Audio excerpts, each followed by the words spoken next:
Live from KSAT 12. The 6 o'clock news starts right now. And tonight, 3 former San Antonio police officers have been indicted by a grand jury for killing a woman inside of her South Side apartment. 2 of these men charged with murder. This indictment comes nearly 6 months after the shooting death of this woman, Melissa Perez.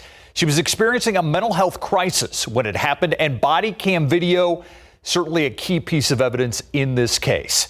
This video, released by SAPD, shows what happened around 2 a.m. on June 23rd. You see an officer approach Melissa Perez in the parking lot while she was out with her dog. You hear that officer say, "Hey, lady, get over here."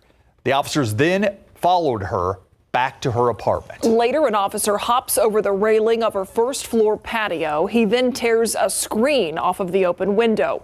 Perez was yelling at the officers and holding a hammer. She threw that hammer toward the officers and broke that window. It's after that the officers then shoot. Roughly 2 hours ago, the Bexar County District Attorney held a news conference to talk about these indictments against the 3 former officers. Patty Santos with the DA's comments today and what the family of Melissa Perez is now asking for. The district attorney says it is extremely rare that law enforcement officers would be facing a first-degree murder charge. But he says in this case, a grand jury found that the officers in this case were acting recklessly. The victim, Melissa Perez, was shot and killed by San Antonio police officers inside her home in June. Perez was experiencing a mental health crisis and had a hammer in her hand. The district attorney says the officers have been fired by the San Antonio Police Department. Alfred Flores and Eleazar Alejandro are formally indicted with murder, which could lead to a life sentence if they are convicted.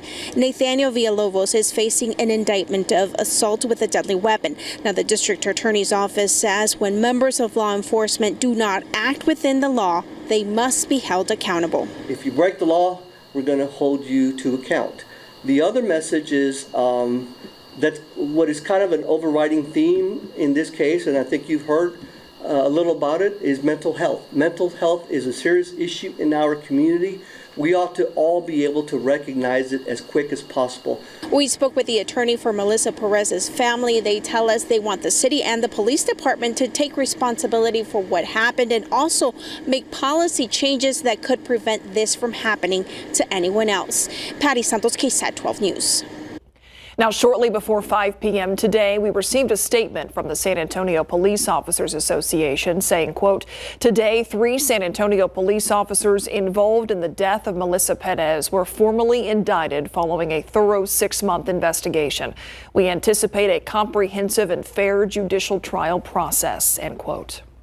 We also have a statement from the attorney who represents Melissa Perez's family. He says, in part, quote, "Clearly nothing will change until the city's elected officials accept responsibility for the actions of all 15 of the officers who were on duty and were at Miss Perez's home that horrible night. Only then can we start to improve.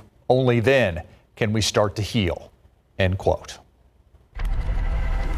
To other news at 6, a major change is coming for the Uvalde community receiving mental health care following the tragedy at Robb Elementary.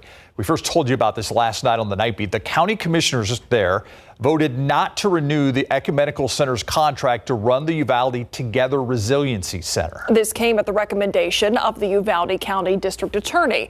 As KSAT investigates, Lee Waldman reports officials at the Ecumenical Center were never even informed of this decision. After 2 years of watching them, it's going to be my recommendation to the court that we bring those services in all locally and have somebody locally running our resiliency center. In the hours following the Robb Elementary shooting, counselors with the Ecumenical Center flocked to Uvalde to provide trauma-informed care. A spokesperson with the Ecumenical Center sent a statement about their work in the community in the 19 months after the shooting. Since being selected and contracted to establish and oversee the Uvalde Together Resiliency Center in June 2022, the Ecumenical Center's team of 25-plus Texas-licensed trauma specialty professional counselors has conducted over 14,325 navigation and counseling sessions in English and Spanish, benefiting 5,260 individuals in the local community, including children, adults, healthcare professionals, and first responders. Monday, Uvalde County Commissioners voted unanimously to accept Mitchell's recommendation. All in favor, say aye. Opposed? Motion carries. Thank you, ma'am. To move forward with local providers and not to renew the contract with the Ecumenical Center, which is set to expire in April. In June 2022, the Texas Tribune reported Uvalde was a mental health desert before the school shooting prompted Texas to bring in more assistance. Now Mitchell is choosing to rely back on the same local resources present before the shooting. Our local clinicians and healthcare professionals have really stepped it up. We called and sent 2 emails to Mitchell regarding her recommendation, noting this seems out of her job purview as the county's head prosecutor. As per usual, when contacting her office, she has not responded. Though Mitchell's recommendation and the commissioner's vote happened Monday, Mary Beth Fisk with the Ecumenical Center says they have still not been notified officially, only hearing the decision through media calls. We haven't received anything beyond that. Fisk says they intended on staying for years in the community, just as they have done in Wilson County for the community of Sutherland Springs following a mass shooting at the First Baptist Church. What we know is that the recovery takes a long time, a minimum of 4 years, and 4 years is not going to be the end. This is a lifetime of recovery for these families. She says regardless of the commissioner's decision, they'll help bridge gaps in service if necessary so the community doesn't suffer. For KSAT Investigates, I'm Lee Waldman. Tonight, San Antonio police have named a suspect in a deadly shooting at a Northwest Side apartment complex. According to SAPD, this man, 32-year-old Rodolfo Rudy Hernandez, is wanted for murder. He's accused of shooting Jagger Munoz on last month as they sat in their car. The shooting happened last month on November 21st in the 6100 block of Whitby Road. Witnesses told officers they heard some kind of disturbance before hearing those gunshots. If you have any information, you can call Crime Stoppers at 210-224-STOP. 2 teenagers who were charged with capital murder in 2020 had their cases come to an end today, but it wasn't the end that some expected. One getting a 25-year plea deal on a lesser charge, and the other having the charge dismissed altogether. Erica Hernandez was there as Trevin Chaney was sentenced, and the victim's mother faced him with an emotional statement. Miguel Carvajal was only 20 when he was shot and killed on September 23, 2020 in a CVS parking lot on Petrenko Road. 3 teens were later charged with his murder: Trayvon Chaney, Aviar Smith, and Roger Kuntz. According to the arrest affidavit, 2 of the teens got into a car Carvajal was in for an apparent drug deal and then tried to rob him. A shootout occurred and Carvajal was killed. Police arrested Chaney after tracking his ankle monitor. Data from the ankle monitor put him at the scene of the crime.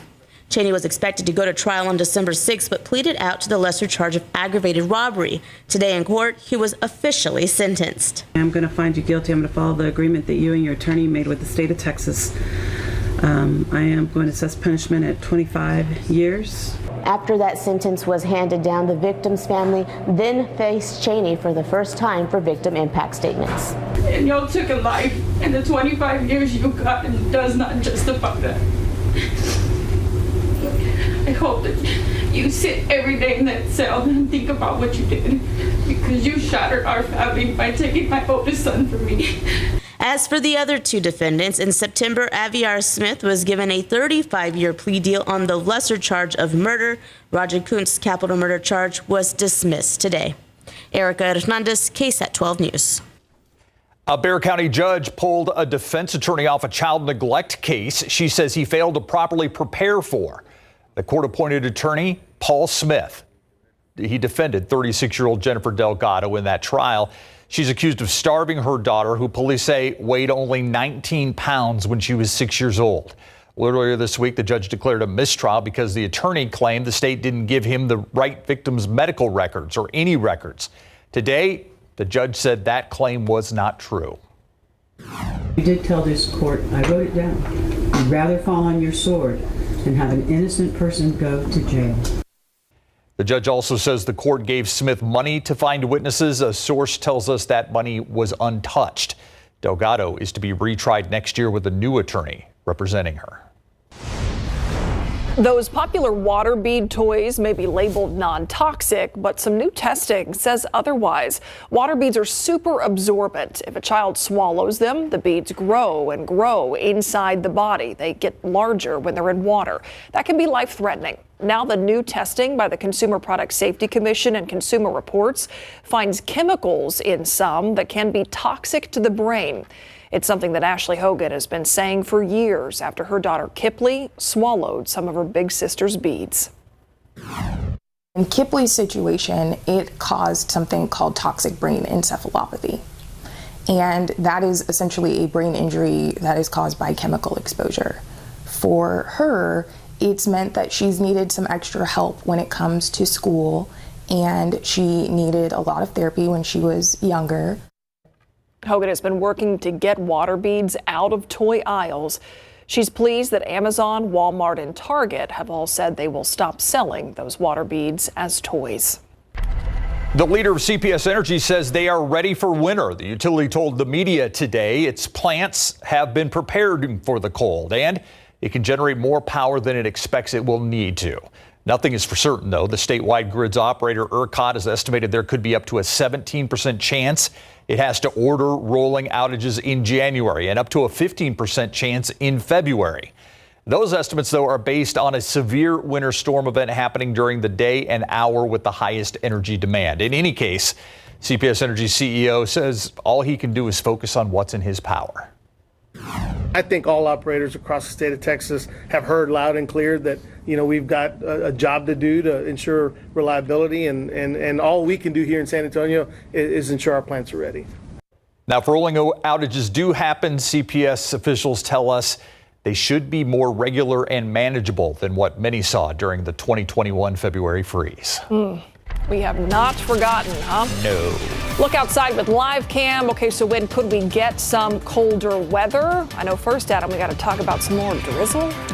Yeah, more drizzle and another damp start to the day as we get into tomorrow. Some dampness currently on authority radar. Not a lot out there. You'll have a quick sprinkle or two here and there on the roadways around town, but actual light rain falling near Medina Lake Reservoir here, Lake Hills, Mico area. Just a quick splash and dash, not even much of a splash too, and we're talking a few hundredths of an inch, and that's about it. But rain chances do go up a little bit overnight, though don't get too excited. It's mainly sprinkles, very light rain, and some drizzle, kind of like what we saw a few mornings ago. We'll talk more about that, talk about how much rain we could see, where most of it's going to be, and an update on the weekend forecast in just a bit. Thank you, Adam. Let's go live out to traffic right now. 281 at the quarry. We showed you this at 5 o'clock. It hasn't gotten better. As a matter of fact, it looks like it's gotten worse. Again, 281 at the quarry. We are looking southbound. So this is heading towards downtown. You can see traffic is moving, but very slowly. Northbound lanes also busy, but they're moving at a brisker pace tonight. Yeah. Still ahead here on the news at 6, the Texas House has released a financial report showing how much money was spent on the Ken Paxton impeachment trial. We're breaking down how much that trial cost taxpayers. Next. This SA Salutes holiday greeting is brought to you by Rodriguez Trial Law. Hi, I'm Fidel Rodriguez Jr. with Rodriguez Trial Law. We would like to thank all active and ex-military members for your service and sacrifice. Blessed holidays to all.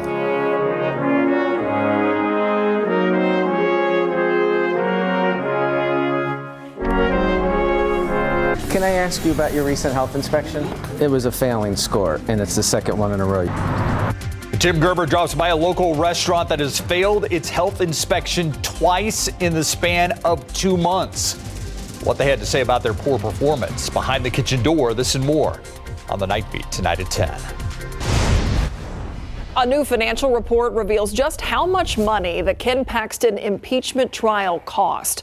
According to the Texas Tribune, the accounting report from the Texas House Chamber sets that at $3.7 million of taxpayer money spent on the trial. The report showed the invoices from Paxton's attorneys were the biggest expense. The impeachment lawyers have defended the expenses as part of a pursuit for justice they do not regret. But Paxton argues it was a waste of taxpayer money given the final outcome. Let's turn to the weather right now. 60 degrees out there, and when you look across our viewing area, Yeah. the temperatures depended on the clouds, it seemed like, Adam. It was one of those interesting days where you're pushing 70 in some spots, you're in 50s elsewhere. I'll break that down for you in just a bit. I want to get to the headlines first. Another damp morning commute is on the way, kind of like what we had yesterday morning. It's not going to add up to much, but it's better than nothing. And then sunny and pleasant as we get into the weekend. And I'm going to show you where most of the rain will be falling and what part of Texas is going to cash in on it. Look at our rain chances. We have them at 40%. Notice we actually dropped to them a little bit. And if you're watching earlier today, you would have seen that with Justin earlier this morning and Mike as well, down to 40% because we're just on the tail end of the activity that's moving through Texas, as is so often the case. We just get clipped by it. Here's the big picture. I showed you earlier the very light rain, the sprinkles west side of town and near Medina Lake as well. Some very light rain locally. That's all we have to speak of at the moment, but the majority of it has been in the Panhandle. This is where the good energy and lift and moisture is situated. And this has been good for some of the ski resorts in New Mexico and Colorado. It's been some good snow. I saw reports of 12 to 18 inches. Fresh snow for them, just sign of the season. For us, of course, rain. This is a big wound up upper level low that's moving eastward, and there is going to be a cold front, a weak cold front associated with it that's going to move through. Here's our future cast. The heaviest rain, we're talking North Texas. Around here, we'll get into that drizzly dampness again. Late tonight and especially early tomorrow morning, including the morning commute. So you want to have the windshield wipers ready to go, have an umbrella ready, very light passing showers, but also a lot of drizzle mixed in throughout the morning. Then we get into the situation where a few non-severe thunderstorms could even pop up, or just some moderate showers into the afternoon and early evening before the skies clear out after sunset tomorrow. So the highest, or I should say most of the moisture that we see tomorrow is going to be the first half of the day, and then it all slides east and is out of here. Rainfall potential on the low end, kind of like just what we had the other day, where it's a quick 2/10 of an inch spread out, and that's about it. Within some of the heavier pockets that develop, you could see up to ½ an inch, but I think those will be the lucky exceptions out there. North Texas, meanwhile, I mean, they've already seen 1 to 2 inches in parts of the Panhandle. We're going to see another inch or so in North Texas. And we could use some rain up there as well. I'll show you the drought monitor coming up at 6:45. It was updated today. We'll take a look at the drought across the state where we need the rain the most and put the radar on top of it as well. Let's quickly talk temperatures. 51 this morning, then we just rose to 61 this afternoon. Right now we're at 62 degrees, so 62 is our new high. But you'll look across the state, 30s and 40s in the colder air and underneath all the clouds and rain in the Panhandle. Amarillo 37, Lubbock 42, even Midland 53. Locally, here's what Steve was talking about earlier. Gonzales 73 for the high, Victoria 73.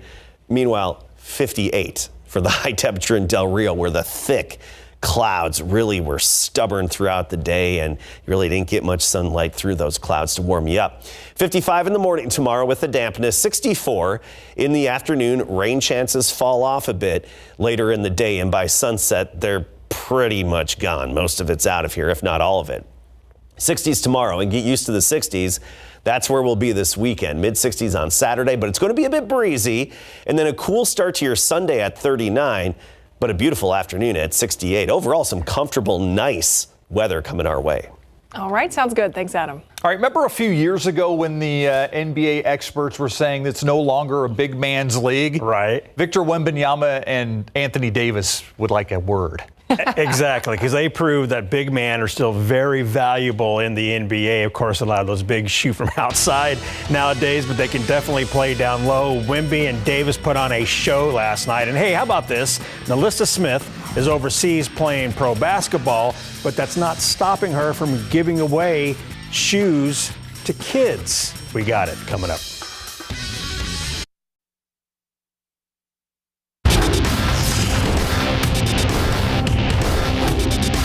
Well, of course, he learned not to stick his hands in there, for one thing, right? Stay on your feet. You know, he's going to try to get you up in the air, but, you know, that's what happens to a young player. That's Pop saying Victor Wembanyama learned a thing or two by facing Anthony Davis last night in big board sports. All right, so the eyebrow and the alien put on a show last night at the Frostbank Center. I'm talking about Lakers 6'10" center Anthony Davis and Spurs 7'4" rookie Victor Wembanyama. Davis was the first overall draft pick in the 2012 draft and is one of the best bigs in the game. Last night he scored a game-high 37 points with 10 rebounds. He had his moments versus Wemby for sure, and Victor, the most recent #1 pick, got him back as well, fighting a slam dunk in the face with some jam in the face. And after trailing by as many as 20 points early in the fourth quarter, the Spurs outscored the Lakers 45-30 in the final frame. It got within 1 point with 21 seconds to go, but they could not complete the comeback. Spurs dropped their 18th in a row, 122-119. Mary Rominger was there, and she has more. Hey Larry, the Spurs' 3-20 record doesn't look good on paper, but in a night where odds were stacked against them, San Antonio showed grit where they haven't before in the fourth quarter. We took care of the ball at least a little bit, not like in the first half, and we tried to step up the intensity as well. I think we surprised them a couple times. The treat for basketball fans was born in the matchup between rookie Victor Wembanyama and superstar Anthony Davis. The two exchanged punches throughout the game, and Wembanyama never let up, scoring on and rejecting Davis on multiple occasions as Wemby walked away with 30 points, 13 boards, and 6 blocks. It's a great experience, you know. He's somebody I've studied a little bit in the past, and a great player, of course. And it's, you know, I'm glad I'm going to be able to play so much more times against him. Friday's rematch will be a good one, and hopefully the Silver and Black gain some confidence going toe-to-toe with a talented and experienced Lakers squad. Back to you, Larry. Thanks, Mary. Spurs will host the Lakers tomorrow night, 6:30 at the Frostbank Center. The Spurs are just 1-11 at home this season. I just wanted to start y'all's Christmas off early and bless y'all with these shoes. See you. The kids at George Gervin Academy got a special surprise from San Antonio native and WNBA star Nalissa Smith this morning. She gave away several pairs of Puma sneakers to scholar athletes. Nalissa's parents, Nikki and Rodney Smith, were there to represent Nalissa, who's playing basketball in Istanbul, Turkey. And for her parents, not having her home is tough this holiday season. This is my first year without her being here, so it is hitting Mom a little bit stronger than normal. But she's doing what she loves to do. She's playing basketball overseas. She's representing her country and everything. So it's a blessing to be here and just a blessing to see the kids' faces. Nalissa scored a game-high 31 points today in a European Cup playoff game. After the European season is over, Nalissa will enter her third year in the WNBA, playing for the Indiana Fever. Giving back no matter where she is in the world, right? Yeah, and she taped that message in Turkey, and they played it for the kids this morning. Oh, I love that. Right? Yeah. Thanks, Larry. Thank you, Larry. Up next, we are getting answers to your medical questions in Doc Talk. Stay with us.